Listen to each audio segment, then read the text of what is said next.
I've made some good mates online, like again through New Money yourself, like Stuart, Jack, like all these boys I've met through the group, like they're all legends. We're all talking nearly every other day now. So that's it. That's super good that you found that, especially.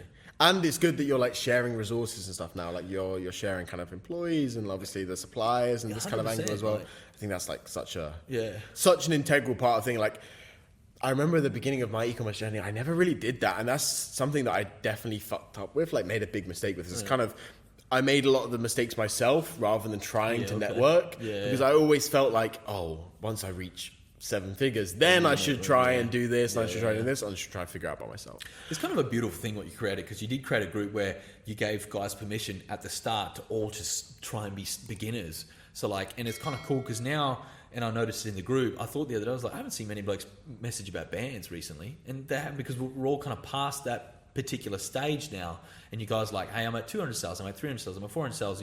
You're basically kind of all tracking in the same trajectory, which is really, really cool. And then you're all trying to solve the same problems because you're all running into the same problems. Whereas before it was like, I need a signer. Now it's like, fuck, I need agents. Oh, like, you know, how do I improve this? How do I improve that? Like, it's like everyone's kind of leveling up together, which I think is super good. And then that kind of breeds down to the newer people in the group. And then obviously there's some bigger guys in the group as well. So I think it's super good. Yeah, exactly. Which is cool.